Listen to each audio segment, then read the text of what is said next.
Salam sejahtera. Topik pembelajaran kita pada hari ini ialah sumbangan dan latar belakang Khalifah Umar bin Al-Khattab. Yang pertama, kita perlu mengetahui latar belakang Khalifah Umar bin Al-Khattab. Nama penuh Umar ialah Umar bin Al-Khattab bin Nufail bin Abdul Uzza bin Rubah. Beliau dilahirkan 13 tahun selepas tahun Gajah, yaitu 583 Masihi, dan berketurunan Bani Adi, yaitu salah satu bani dan kabilah Quraisy yang dipandang mulia, megah dan berkedudukan tinggi. Sayyidina Umar digelar Al-Faruq yang bermaksud orang yang membezakan hak dengan yang batil.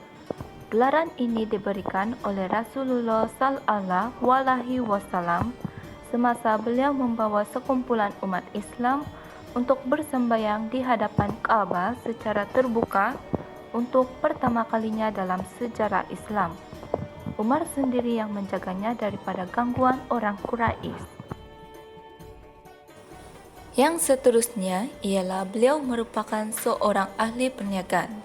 Semasa kecil, beliau bekerja sebagai penggembala kambing, kemudian apabila dewasa, beliau bertukar kepada perniagaan dengan berulang alik ke Syam membawa barang dagangan.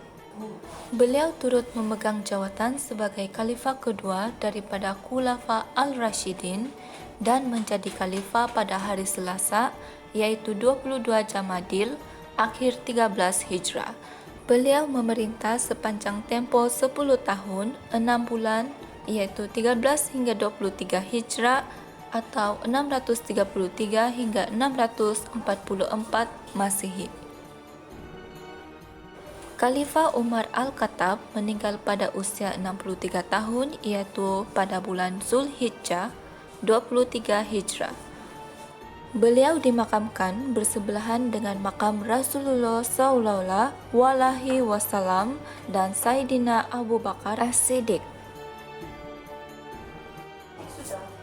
Beliau juga merupakan bapa mentua kepada Rasulullah Sallallahu Alaihi Wasallam dan salah seorang sahabat baginda. Sayyidina Umar Al-Khattab merupakan seorang khalifah Rashidin yang paling banyak melakukan pembaharuan. Antara sumbangan dan pembaharuan Khalifah Umar Al-Khattab ialah membahagikan wilayah-wilayah Islam. Perkembangan Islam yang semakin luas dengan pembukaan negara-negara Islam yang baharu memerlukan kepada pentadbir bagi menguruskan sesebuah negara.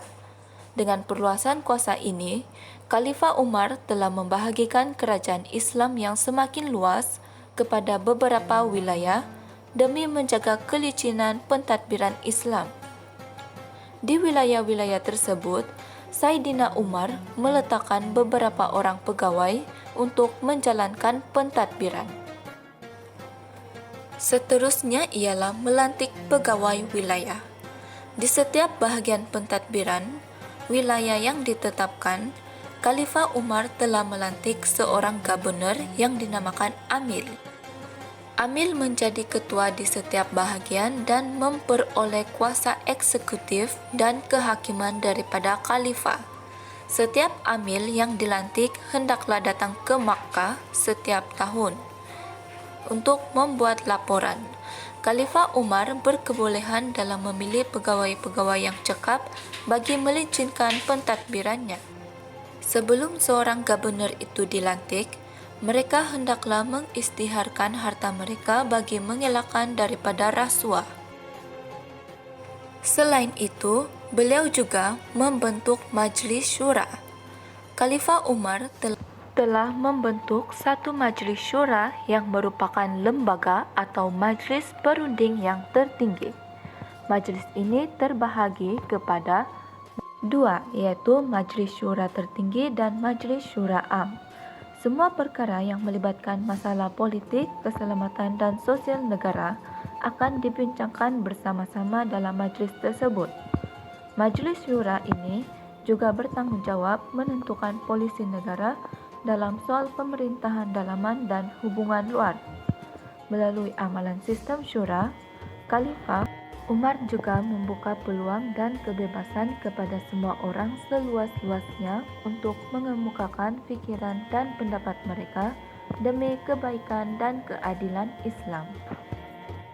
Di samping itu, beliau juga memperbaharui undang-undang pentadbiran tanah. Di Mesir, Syria dan Irak, misalnya, segala tanah-tanah awam telah menjadi milik kerajaan tempatan dan segala hasil dari tanah tersebut akan digunakan untuk membiayai kemudahan-kemudahan awam negara itu. Khalifah Umar menetapkan tanah-tanah yang dimiliki oleh penduduknya tidak akan dirampas, tetapi akan dikenakan cukai. Tentera atau umat Islam dari negara lain tidak dibenarkan mengambil tanah dari negara jajahan kecuali melalui pembelian. Akhir sekali ialah beliau juga mengasaskan takwim hijrah.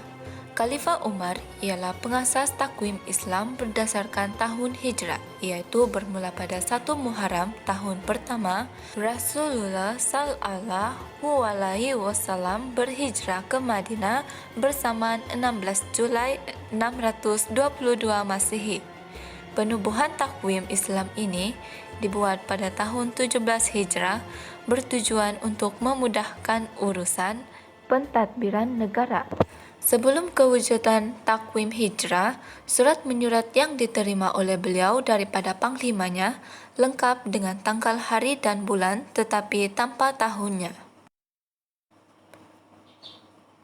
Dalam aspek sosial, sumbangan Khalifah Umar bin Al-Khattab ialah polisi kepada golongan zimmi.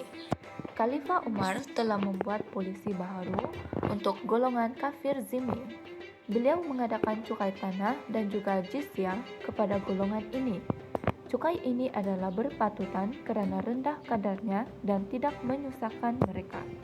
Bagi meninjau kadar ketetapannya, pernah suatu ketika Khalifah Umar memanggil 10 orang zimmi dari Kufah dan 10 orang zimmi dari Basra supaya mereka bersumpah bahawa cukai yang dikenakan terhadap mereka tidak membebankan. Taraf dan hak golongan zimmi turut diberikan sama rata seperti yang dinikmati oleh orang Islam, tetapi jika mereka masih menentang Islam, mereka akan dibuang atau dihalau keluar negara. Seterusnya ialah kedudukan hamba. Golongan hamba pada masa itu telah diberikan hak kepentingan sosial dan taraf yang baik. Hamba tidak lagi dihina dan ditindas, malah mereka boleh hidup bebas, kecualilah mereka benar-benar menentang Islam dalam peperangan. Khalifah Umar menetapkan bahawa hamba perempuan yang menjadi ibu tidak boleh dijual sewenang-wenangnya seperti hamba lain. Demikian juga dengan hamba yang berkeluarga, mereka tidak boleh dipisah-pisahkan dengan keluarga mereka. Taraf golongan hamba juga disamakan dengan tuannya dalam perkara-perkara tertentu. Akhir sekali ialah pendidikan dan keilmuan. Khalifah Umar menggalakkan kegiatan pendidikan dan keilmuan. Pelbagai langkah telah dilakukan oleh Khalifah Umar untuk mengembangkan kegiatan ini, terutama pembelajaran Al-Quran. Beliau menyediakan guru-guru bagi mengajar pelbagai ilmu dan mengantar mereka ke serata tempat bagi yang memerlukan dengan memberikan gaji yang lumayan. Sekolah-sekolah ditubuhkan di masjid-masjid bagi diajarkan pelajaran Islam di seluruh wilayah Islam. Akhir sekali ialah dari segi aspek kewangan dan ekonomi. Penubuhan Baitul Mal. Ia merupakan badan yang menguruskan harta kerajaan. Buku kira-kira turut disediakan untuk mengetahui jumlah kewangan negara. Sumber kewangan negara daripada pungutan zakat jizyah, kharaj, ganimah, usyur disimpan dalam Baitul Mal. Yang seterusnya ialah memajukan bidang pertanian. Beliau membina terusan dan tali air bagi meningkatkan hasil pertanian seperti empangan Abu Musa, dan terusan Amir al-Mukminin di Mesir.